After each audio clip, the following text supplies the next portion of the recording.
Howdy. Well, good evening, everybody, and thanks so much for coming out, hopefully in your homes comfortably, to see my little presentation. I'm sorry we can't be doing this face to face, but I hope this will be the next best thing. Okay, so the way this is going to go is I'm on my iPad and I have a PowerPoint with all kinds of pretty photos and videos and whatnot. And so I will switch my screen over so you'll be seeing my images. You won't be able to see me. In some ways, this is an advantage also because something to know about me is I have Tourette's syndrome. And this means that my brain sends signals to my face and makes me kind of twitch and occasionally make odd noises. So hopefully, because we'll be sharing my screen, that won't be distracting anybody. And other thing I just want to emphasize is that this presentation is meant for beginners. I don't expect you to have any background knowledge about herpetology or snakes or snake road. Okay, so who am I? Well, I'm an academic librarian and an associate professor at Southern Illinois University Carbondale. Now, unlike most university professors who are specialists and know a heck of a lot about one particular thing, academic librarians like myself are typically generalists. This means we tend to know a moderate amount about a bunch of things, and that helps us do our jobs, which is assisting students and researchers find and use high quality information. But I'm here today with you because of something much dearer to my heart: snake watching.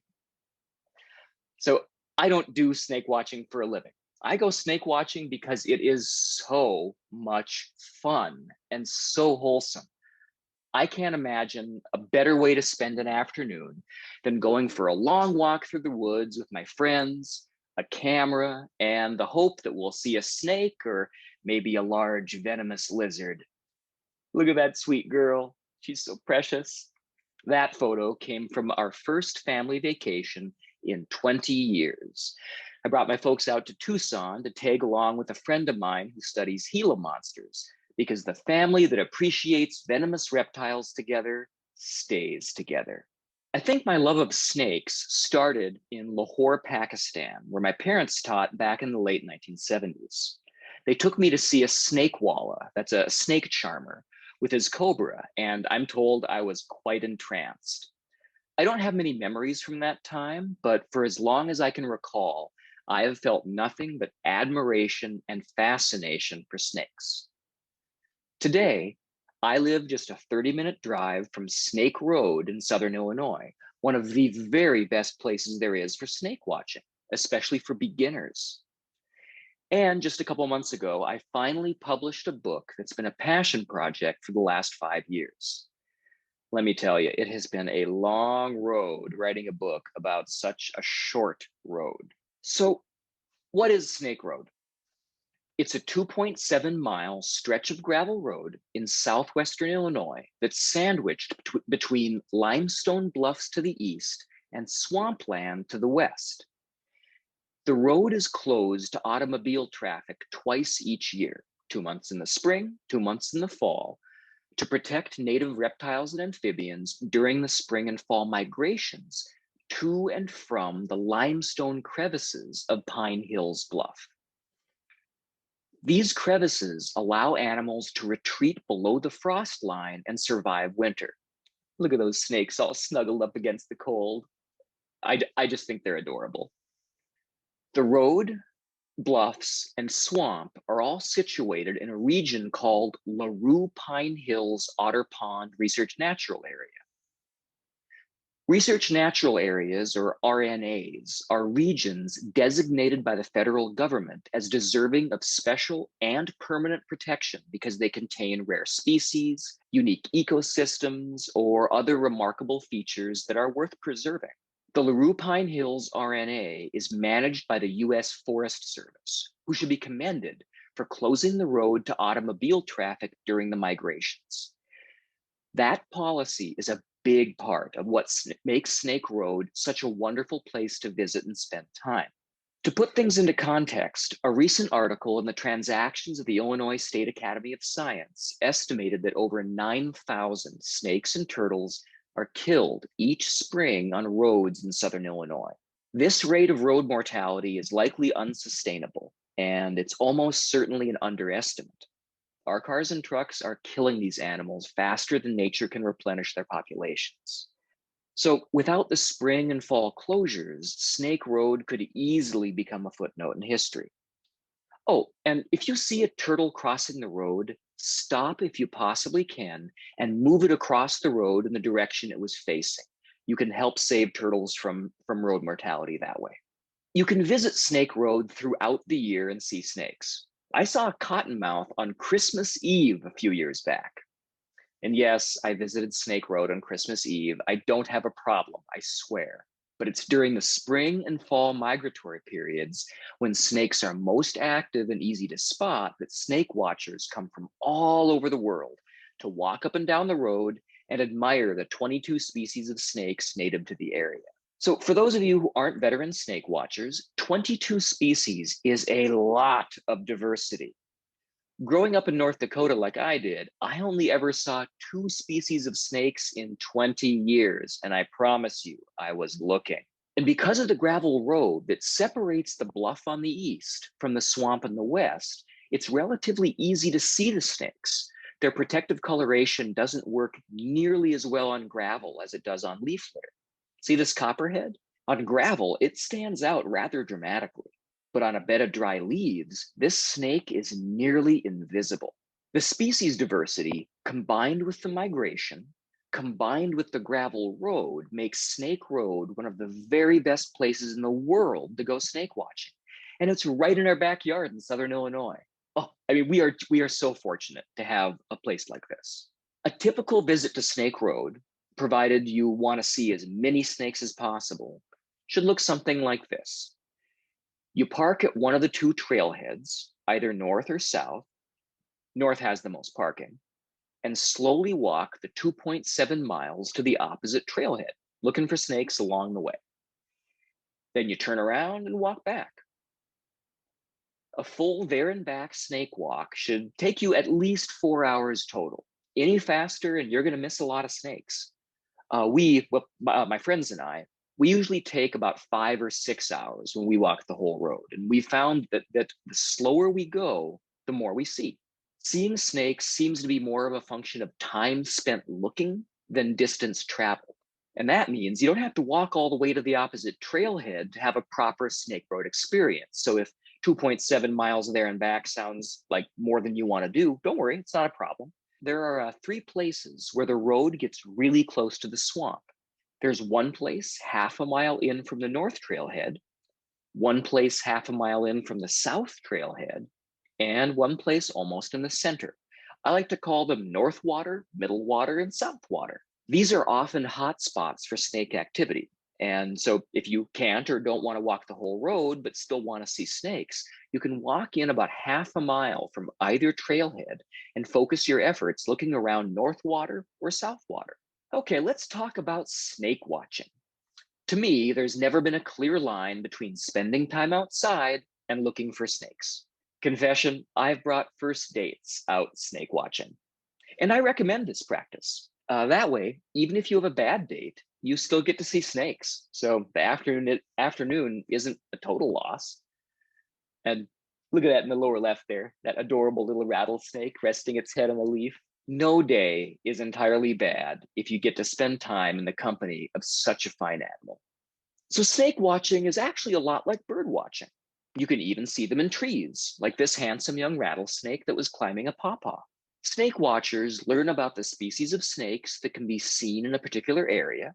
They figure out when and how to look for them. And when they find a snake, they observe it. They maybe photograph it like I do, or take notes about it, and then it's on to the next one. Snakes are incredibly variable. They can vary in appearance between adults and babies, like these North American racers or these northern cottonmouths. And adults will vary from individual to individual, like these gray rat snakes or these red-bellied snakes. And they can vary in size, with some species growing to less than a foot long, like flat-headed snakes, to adults that can reach 6 feet or more, like North American racers. Also, mini snakes, well, really all snakes, who am I kidding? They're beautiful. Well, maybe not this one, but this one sure is. And I haven't even been getting into all the fascinating behaviors snakes can exhibit, like the hognose snake's death feigning, or this ribbon snake munching away on a tasty treat. And in case you feel bad for the frog, I can promise you that that particular frog escaped from that snake right after I took the photograph. So snake watching involves far more than just locating a species and crossing it off your list. In a place as diverse as Snake Road, there is always more to see. Snake watching is also unpredictable. So some days you see a lot of snakes. Some days you don't see any.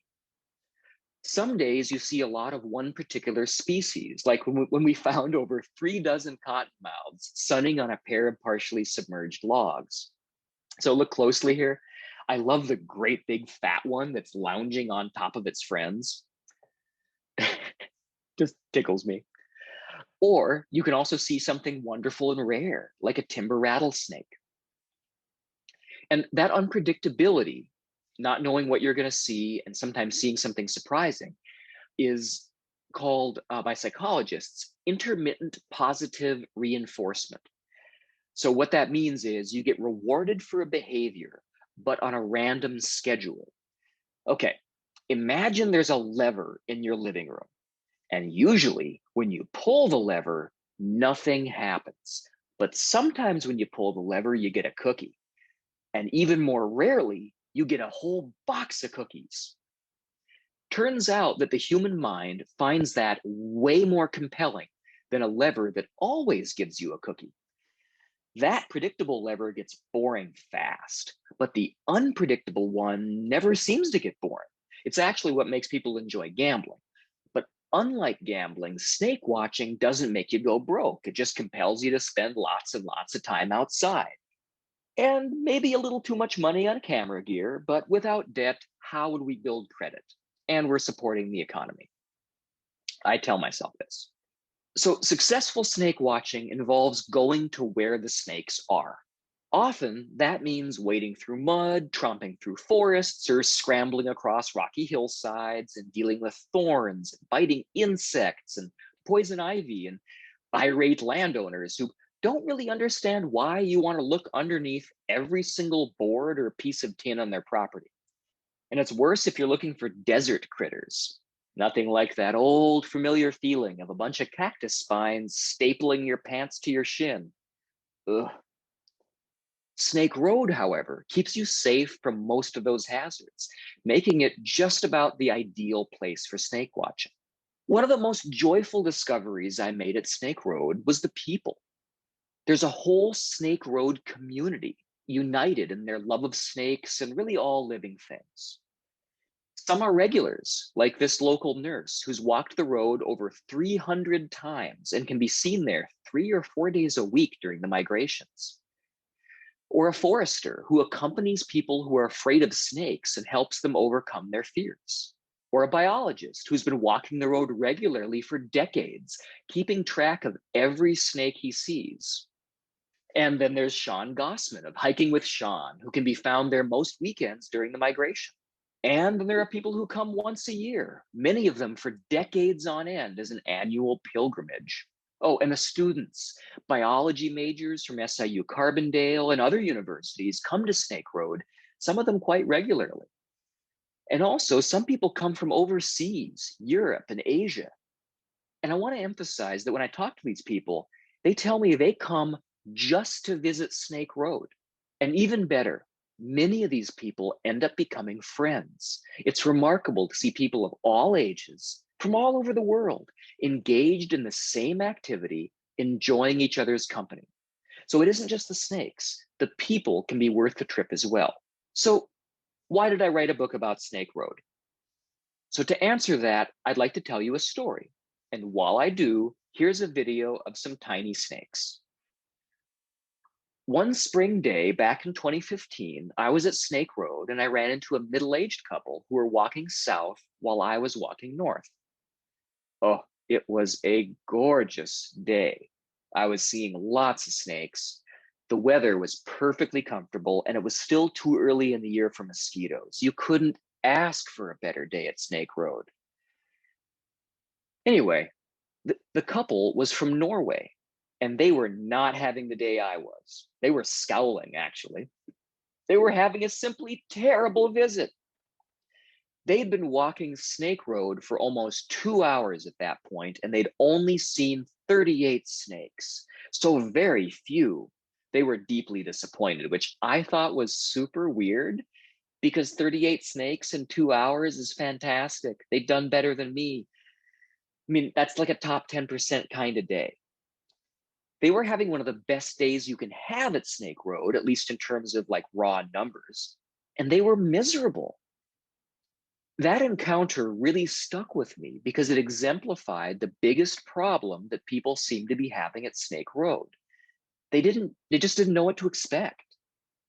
From what I can tell, these people had trusted bad information. There are some forums in the web that say some stuff about Snake Road that is terribly exaggerated. People talking about Snake Road being covered in swarms of rattlesnakes. Swarms, I tell you, so thick it's like a carpet. That doesn't happen. And I met a few other people suffering from similar misconceptions. There was a fellow with a folding chair sitting in the middle of the road facing toward the bluff. He said he was waiting for the migration.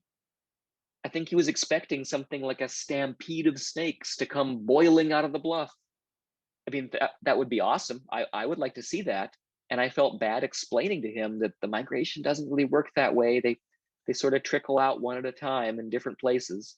So I'm an academic librarian. Wait, no, that's my Halloween costume when I was 11. I was a kitty. Here we go. I'm an academic librarian. So giving people access to useful information is not just part of my job, it's pretty much baked into my soul. Not long after I met that Norwegian couple, I'd become academically interested in Snake Road. So not just a place I wanted to, go and play, I wanted to learn about it. And so I'd already reviewed the research that had been done. There wasn't much. 2 dissertations, both unpublished, and 4 articles. And most of that was behind database paywalls. So easy to get for a librarian like me, but not readily available for someone who just Googled Snake Road out of curiosity. And even if someone were to track down those documents, they were written for herpetologists, not regular people who were just curious about snake watching.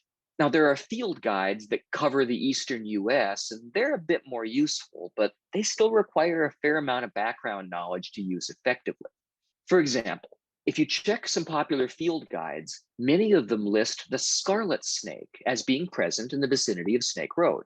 So if you look at this map here, look at the southwestern tip of Illinois, and you can see that little red dot. So that's Snake Road there. Oh, and here's a scarlet snake. Pretty, right? What the guides don't tell you is, or at least they don't emphasize it, is that the range information that gave that dot for scarlet snakes in Illinois, it was based on a single problematic observation from 1942, and not a single scarlet snake has been spotted in Illinois since then. So that's 78 years and counting, folks. Might the scarlet snake be here? Maybe, but not holding my breath. But if you have one of the books that includes them, you might end up spending time looking for a snake that might or might not have ever existed in Illinois. And finally, field guides typically assume that when you're trying to identify a snake, you're able to handle it. Because the rules of Snake Road forbid handling, you can't really take advantage of the information those guides contain. It's great information, but if they want you to examine the pattern on a snake's belly or count scales, like, you can't really do that when your only option is to look but not touch. So it seemed to me that as popular as Snake Road is, it deserved its own field guide, but one written for people who might not have an advanced degree in biology, who aren't able to pick up the snakes they're trying to identify. Now, I also don't have an advanced degree in biology, so it was fortunate that I made friends with someone who does. While walking Snake Road one day, I ran into John Palis, the fellow who wrote two of those Snake Road articles I mentioned earlier. When we met, we chatted about the day and the snakes we were seeing, and now I didn't know who he was, and I ended up quoting something from one of his articles to him, which, by the way, is an excellent way to meet a researcher if you want to get off on the right foot. So we became friends, and I joined him on dozens and dozens of Snake Road visits. And the structure and approach for the book emerged from the conversations he and I had during those snake walks. So between 2017 and 2019, I visited Snake Road 100 times, and that included 3 fall migrations and 3 spring migrations.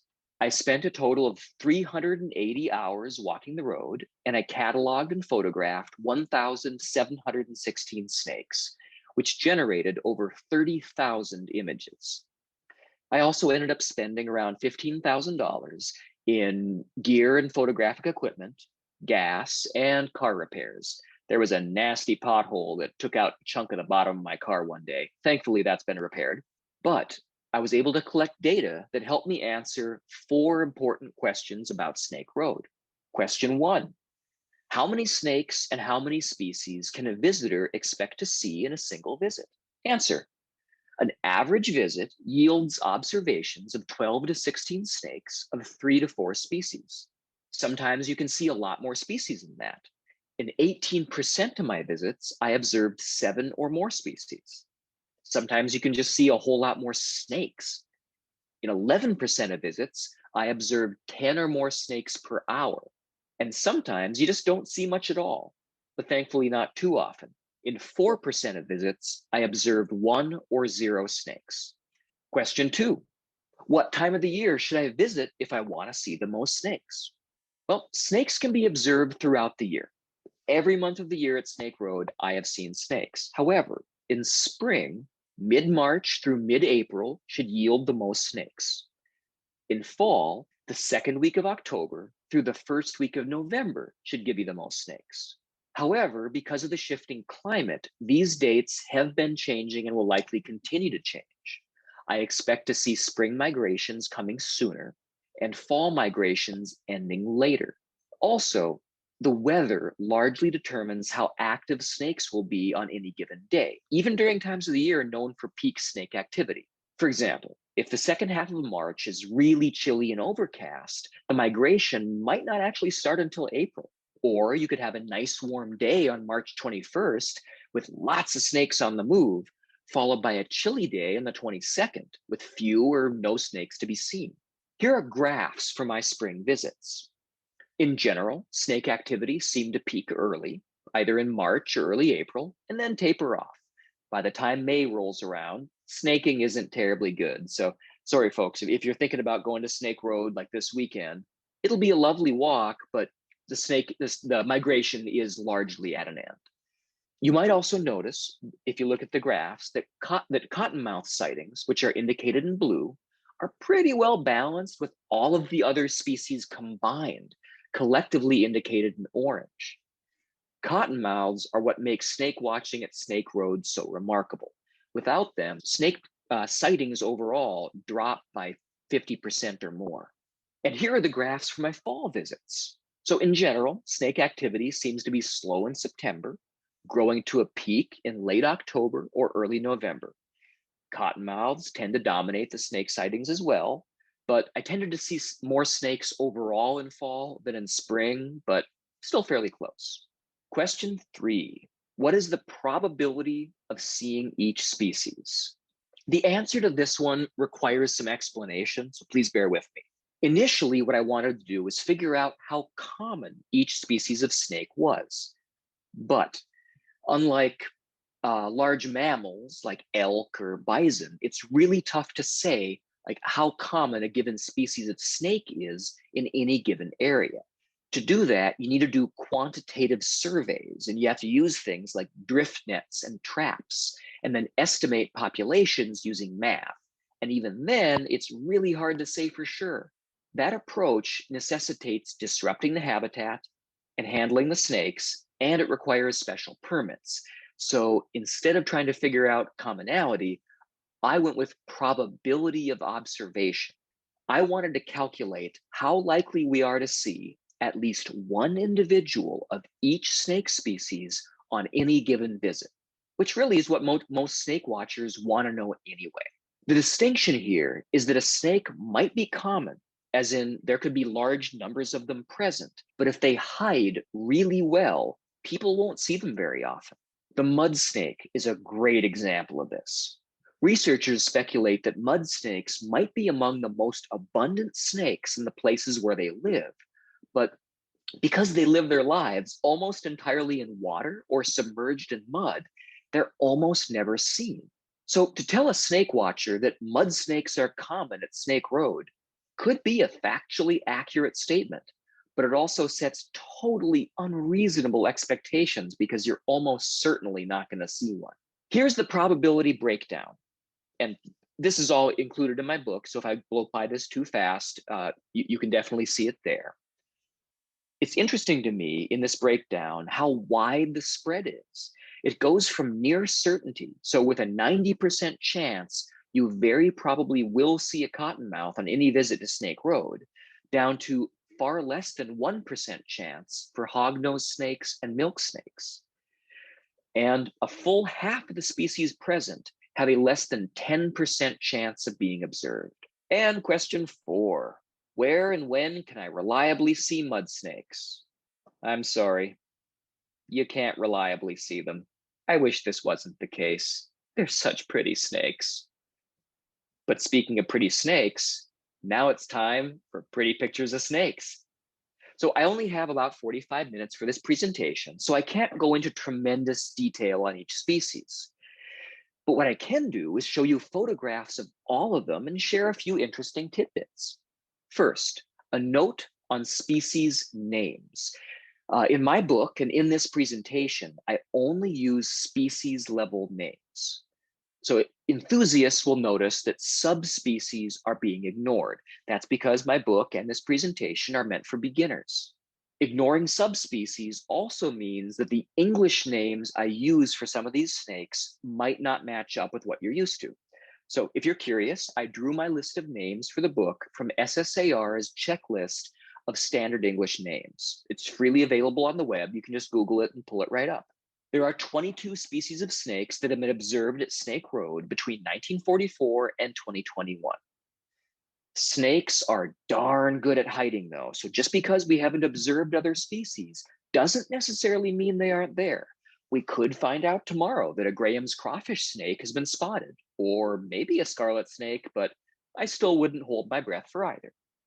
What follows are the 22 snakes that have been independently confirmed to be present in the Larue-Pine Hills over the last 70 years, and I'll present them in order of the probability that you'll see one.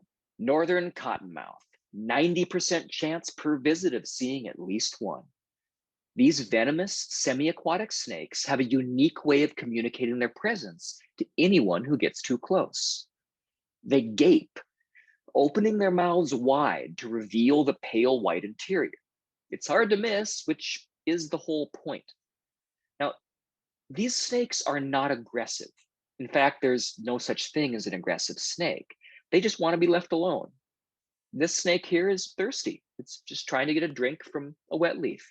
If a cottonmouth gapes at you, it's just saying, hey, venomous snake here, please don't step on me. Move right along and everyone will be happy.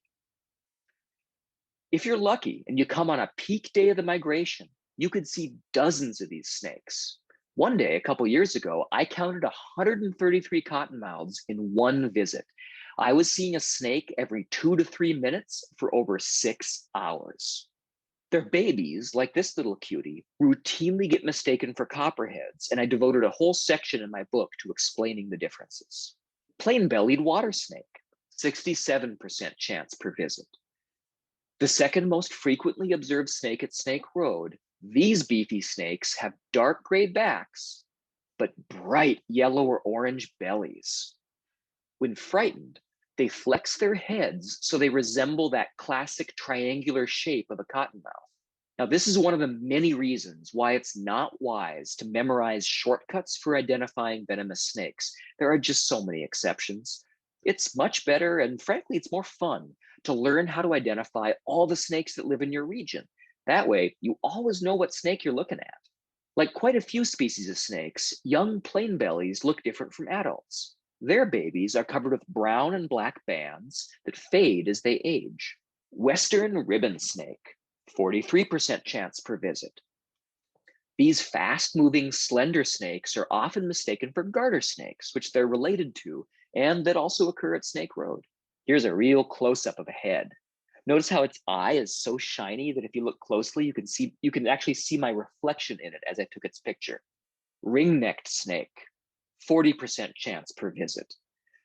This is the most frequently observed microsnake, one of the 6 species of snakes at Snake Road that as adults grow to be less than 16 inches long.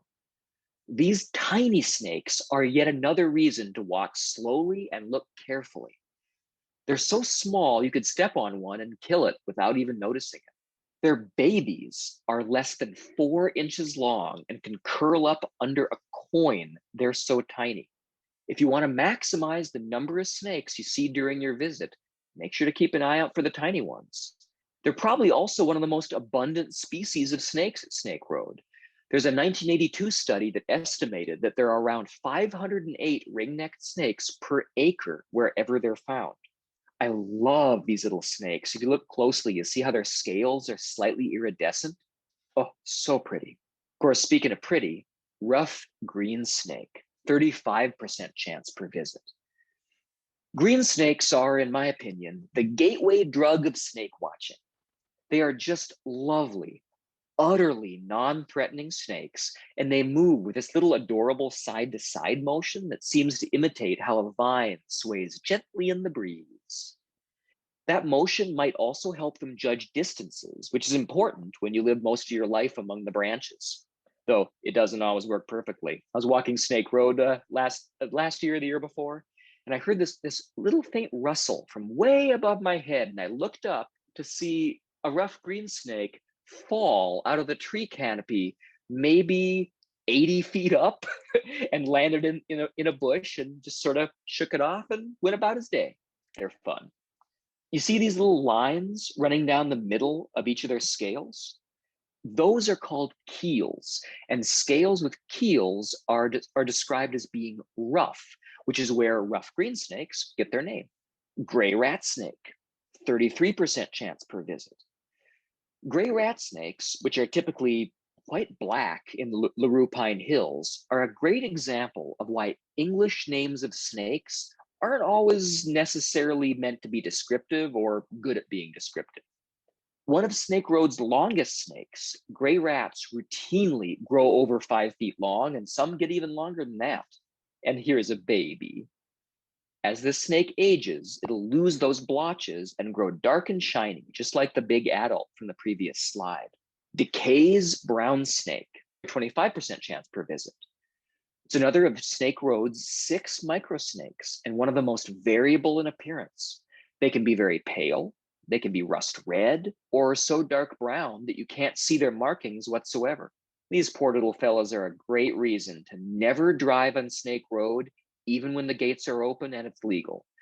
During the cold months especially, they seem to like to sun themselves in wheel ruts and routinely get run over. It just hurts my heart.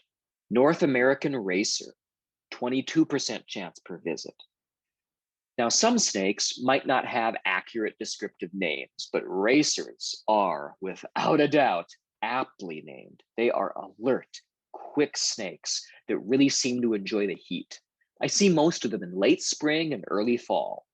Their babies, like this precious little darling, are covered in spots and blotches that blur together when they crawl, which possibly makes them harder for predators to target. Mississippi green water snake, 20% chance per visit. They are identified definitively by this tiny little scale between their eye and their upper lip. Now, these critters are threatened in Illinois, but they're actually pretty common around Snake Road, so that's a good thing. I see most of them in very late fall and early spring. Unlike racers, they seem to like it chilly. Eastern Copperhead, 17% chance per visit. So if you're keeping track, this is the second of 3 venomous snakes found at Snake Road. I think they are just gorgeous animals. Like the other venomous snakes at Snake Road, copperheads have a very undeserved reputation. Now, we didn't notice this young copperhead until we were right on top of it, so my companion froze in place and just waited for the snake to leave. It chose a path between his boots, and he just stood still, and little snake went on its merry way, a totally peaceful encounter. Now, we always try to avoid getting that close to any snake at Snake Road, but sometimes you don't see them, and there you are. Fortunately, I had my camera ready to go to capture the moment. And here's one of the most popular snakes at Snake Road, the timber rattlesnake. Just a 17% chance per visit. Now, these are charismatic snakes. Just look at that majestic animal. Now, state threatened, timber rattlesnakes have been brutally persecuted for over a century. This is bad for the snakes, but it's also bad for people. Timber rattlesnakes eat mice, lots and lots of mice, which ticks rely on for blood. The more rattlesnakes you have, the more mice get eaten, and the fewer ticks get hatched. Their rattles are made out of the same material as your fingernails, and in the wild, they routinely crack and break off, making it pretty much impossible to age a snake by its rattle. In this part of the world, timber rattlesnakes shed their skin around 1.25 times a year on average, and they gain a new segment on the rattle every time they do. So we can be pretty sure that this snake, which has a broken rattle containing a dozen segments, is no younger than 9 years, but it could easily be 2 or 3 times that. Timbers are the third of the 3 venomous snakes of Snake Road. If you see a cottonmouth, a copperhead, and a timber rattlesnake in the same visit, we call that getting the trifecta, or the big 3. It's like an achievement unlock in a video game. You know you're a serious snake watcher when you finally achieve the trifecta. And once again, they can climb trees. Isn't that fun? Red-bellied snake, 12% chance per visit. This little cutie is cousins with Decay's brown snake. They're both of the same genus, Storaria, and people often mistake one for the other. You have to look for the tiny white scale they have in the upper lip. That tells you it's a red belly. Also, they don't really have red bellies. It's usually more of a pale salmon color from the rare occasions when I've happened to see their belly. But they are also super variable. This is a red belly, and this is a red belly, and so is this, but they all have that little white scale. Smooth earth snake, 9% chance per visit. Now we're just over halfway through the roster of snakes. We have 10 left, and we're already below a 10% chance of seeing any of them on a single visit. I want to emphasize, however, that not seeing something very often isn't the same as that thing being rare. A snake's behavior dictates a lot about how often we get to see them. Smooth earth snakes seem most comfortable in dim lighting conditions, and they're only about 1 foot long. So good luck finding a ground-colored snake the size of a pencil in the dark. And their babies are even smaller. Yes, that is a penny for scale. Common garter snake, 8% chance per visit. The bulkier and less brightly colored cousin of the western ribbon snake. Garter snakes might have had their names abused more than any other snake there is. A garter, G-A-R-T-E-R, is a strap, often decorated with stripes, worn around the thigh to keep stockings in place. They were made obsolete by the invention of elastic, so garters went away and the word garter went out of common usage. But since people like it when names of things are descriptive, they change the words slightly to match something that sounds more familiar, often garden or gardener, but it is a garter snake. Eastern black king snake, 5% chance per visit. I have a slightly conflicted relationship with king snakes.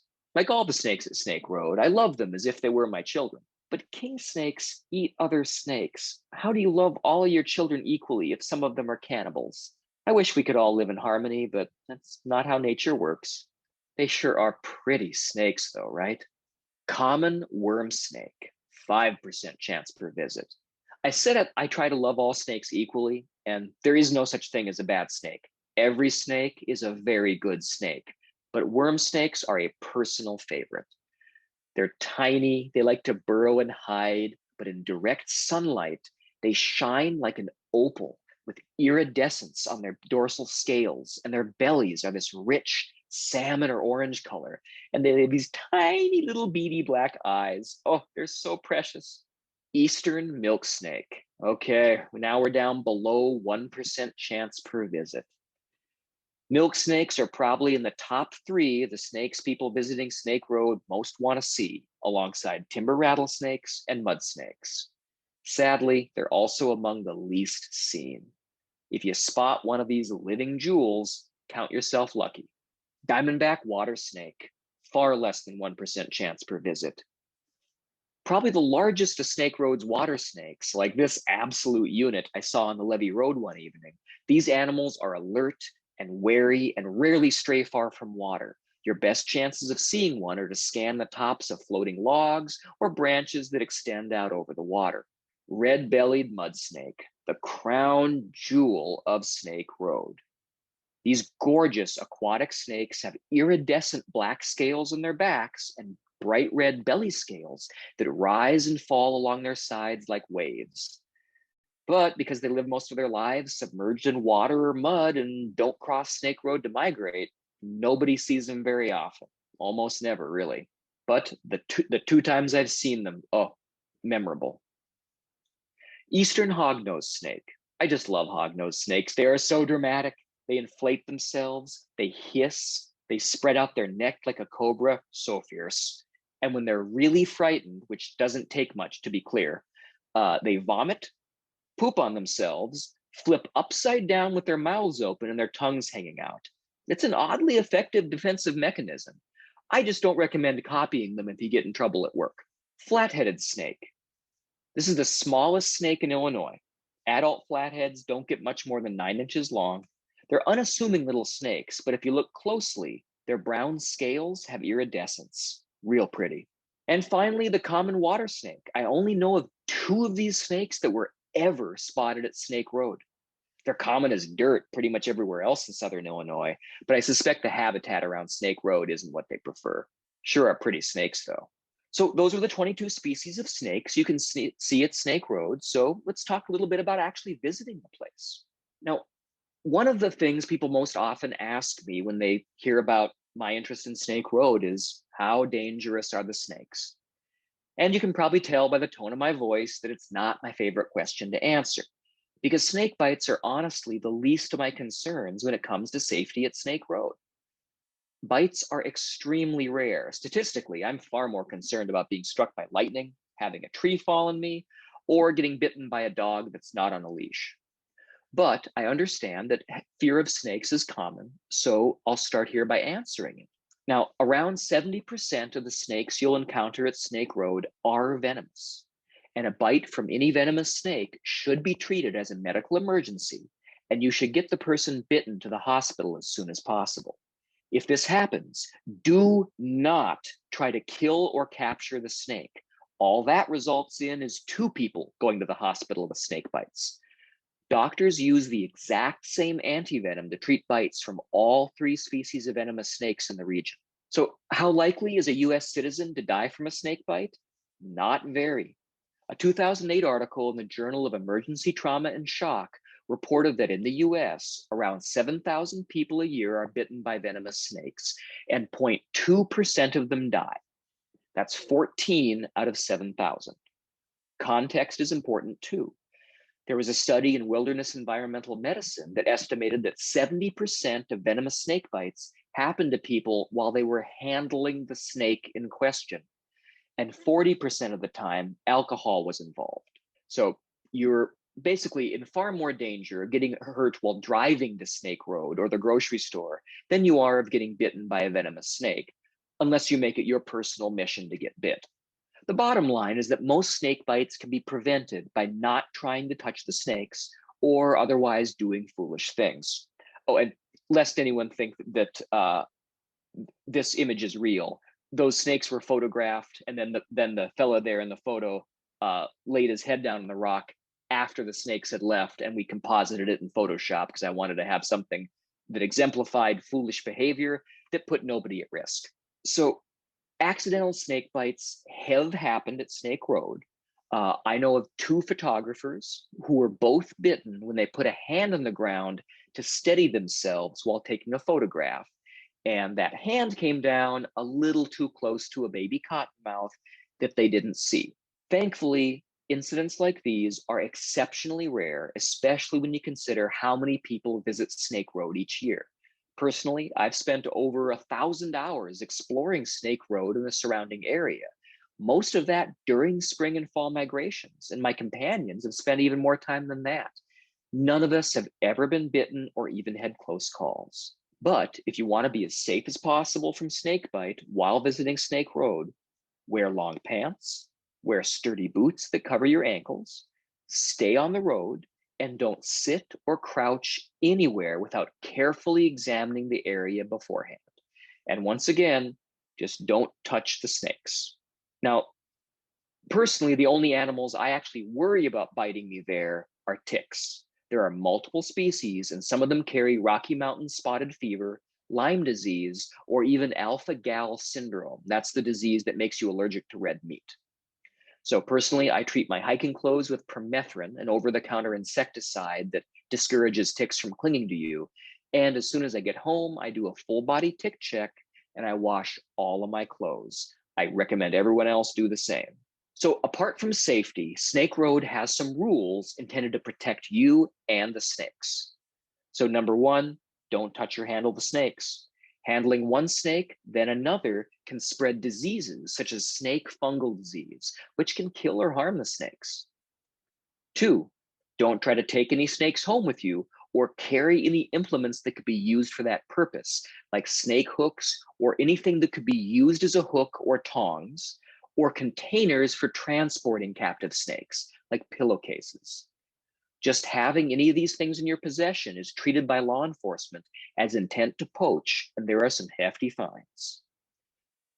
Number 3, don't herd or harass the snakes. This means blocking the path of a snake that's trying to escape, or say touching snakes with a stick. Observe them, appreciate them, and let them be. Number 4, leave everything as you found it. If you move a cover object, like a rock or a log, to look under it, put it back exactly as you found it. Number 5, travel by foot. Wheelchairs are welcome, but bicycles, motorbikes, or scooters, anything that moves quickly with a wheel, should not be used on Snake Road. You often can't see snakes when you're walking until you're right up in front of them. And if you're moving quickly on a wheeled conveyance, you can run snakes right over and never even realize you've done it. So another one of the questions I get asked most often is, hey Josh, I went to Snake Road and I didn't see any snakes. What gives? So the answer to this question is pretty much my best snake watching advice. You want to see snakes? Here are my recommendations. Number 1, put in the time. Seeing snakes is a function of time spent looking, not distance walked. The slower you go and the more carefully you look, the more you'll see. Have you seen the timber rattlesnake in the photo I'm showing you right now? Give up. It's close to the lower left corner, directly below a few leaves. Number 2, visit more than once. Yeah, I know that's not reasonable for a lot of people, but if you can, you might want to.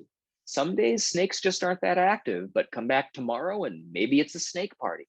I've had 100+ snake days back to back with 1 or 0 snake days. Number 3, expect snakes to be motionless. We often see wild animals when they're in motion, which isn't an accident. Our eyes and brains are really good at detecting motion, but snakes often freeze when they sense danger, and that means you. A motionless snake blends into its surroundings. Remember, snake watching is all about spotting animals that rely on remaining unnoticed to stay alive. Have you found the baby Copperhead in the photo yet? Here it is. And remember, the environment is 3-dimensional and snakes can climb. You can see snakes in bushes, on branches, in vines. Sometimes you need to look up, and if you don't, you might miss something special. Number 5, Bring a friend or friends because more eyes usually means more snakes, but keep chatter to a minimum. Human beings are terrible multitaskers. We really can't hold a conversation and look for snakes at the same time without one of those things being done badly. I watched at least 8 people in 2 groups walk right past this particular timber rattlesnake that was sitting just off the edge of the road, about as obvious as a 4-foot-long rattlesnake that looks like it had eaten a fox squirrel can possibly be. I hope it was a great conversation they were having because they missed a spectacular snake. A few thoughts on snake photography. So whether you have a mobile phone or a fancy camera and you want to get into snake photography or ophidiography, to coin a very useful new term that I'm sure everyone will be using soon, I think it's really useful to be able to snap a photo of a mystery snake that that you see. If you don't know your IDs, then someone can get an ID for you. There are these snake ID groups on Facebook, for example. But snakes are also just fun to photograph for their own beauty. And so here are a few suggestions to get you started. Everything revolves around the eye. So make sure at least one of the snake's eyes are in focus. 2, get low down to the ground. Try to get your lens near the same level as the snake's eyes or just a little above. He's peeking. Number 3, take as many shots as you can, refocusing each time.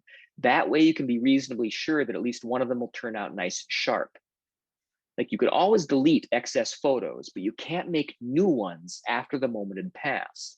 When I saw this timber rattlesnake hanging from a vine, I must have rattled through 50 or 60 shots to make absolutely certain I got the photograph.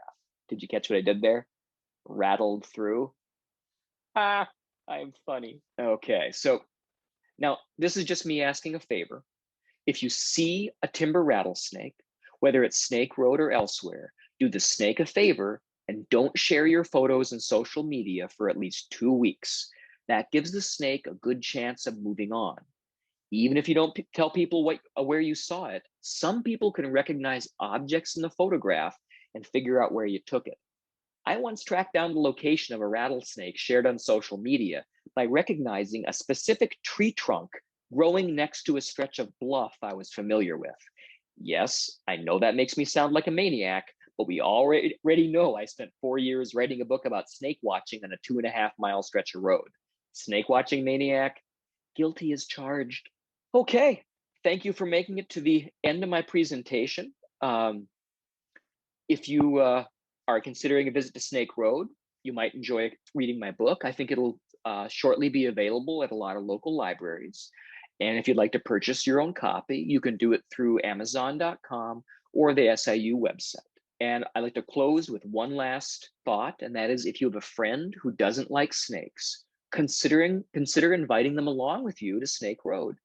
Nothing kills fear like knowledge and experience. Okay, thank you so much for being my friends and paying attention. How common places like Snake Road are, if I understand the question correctly.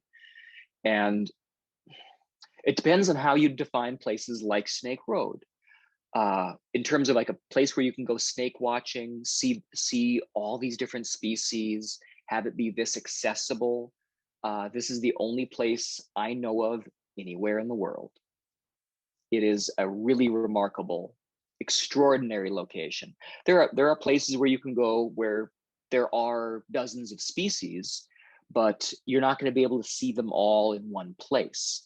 Like the Sonoran Desert, for example, there are, and the sky, they have what they call the sky islands there, like mountains that come up with all these different habitats.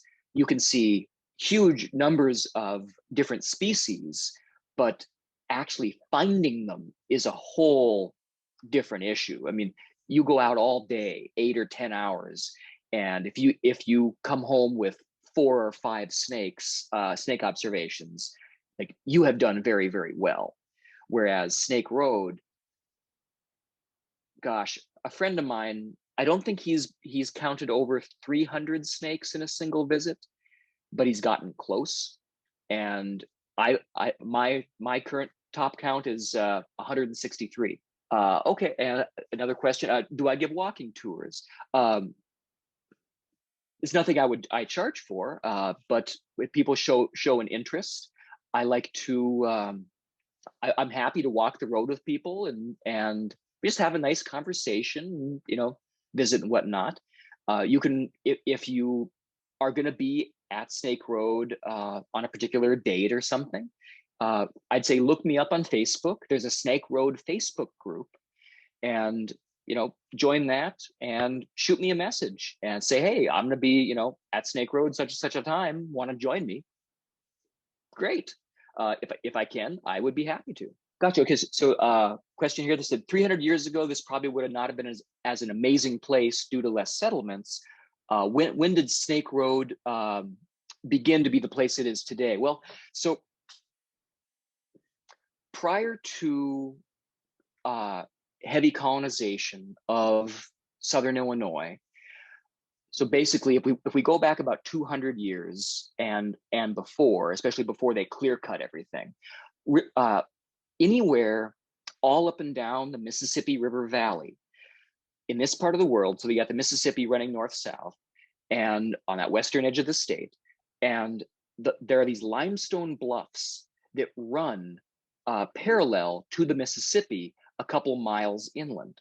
So all that low bottomland area that's the Mississippi floodplain would have been very swampy. Now, human beings have since drained it, but basically, so prior to about 200 years ago, for hundreds of miles up and down the Mississippi, or at least 100 miles, you everywhere would have been like Snake Road. With the exception of that road, so you couldn't, snake watching would have been really, really difficult because you'd be wading through a bunch of swamp, but you would have had tremendous numbers of snakes. It would have been just out of this world. I can't even imagine what it must have been like. You think about how much damage human beings have done to habitat and population, and yet there's all that stuff at Snake Road. So woof. So Snake Road became kind of what it is today, really because of the Forest Service after about 1963. So that was when they actually started protecting the road. That made a huge difference in making sure the road mortality was low and the species were able to actually, live. Okay, any tips on locating timber rattlesnakes for the Snake Road species catalog? Only 3 species left that you haven't photographed: the rattlesnake, mud snake, and flat-headed snake. Well, honestly, I see timber rattlesnakes in different places every time. So my best advice is, I'd say you're more likely to see them in fall than in spring. But beyond that, spend the time, walk the road. It's about the best you can do. Like, there are no timber rattlesnake hotspots that I know of. Though if I'm also being totally transparent, if I did, that's not something I would share on something like this that's being recorded and saved, because a lot of people out there do not have the best interests of snakes at heart. In fact, I had an exchange with a fellow not long after I published my book, who wrote to me. He was among the group of people who first lobbied the Forest Service to start closing Snake Road. He and a group of his friends in the 1960s, they visited Snake Road to see snakes. I think it was mid to late 60s, and they came there one day, and people had killed dozens and dozens of snakes with clubs, and then had used the twisted, crushed bodies to spell out obscenities all over the road. I mean, it's horrific. So this heroic person got together with some friends and successfully lobbied the Forest Service. So starting at, I believe it was 1973, the Forest Service would close Snake Road to automobile traffic and protected it the way it's being protected now. Okay, how much time do you spend looking for snakes off the actual roadway versus observing them on the road? I would say, I personally try to spend as much time on the road as I possibly can. I'm worried about erosion and just the impact that we have, that people are loving Snake Road to death. And walking the road puts the least pressure on the area. Also, the road it's so easy to see snakes on the road. Now, I do go off and walk and check the bluff line in some places.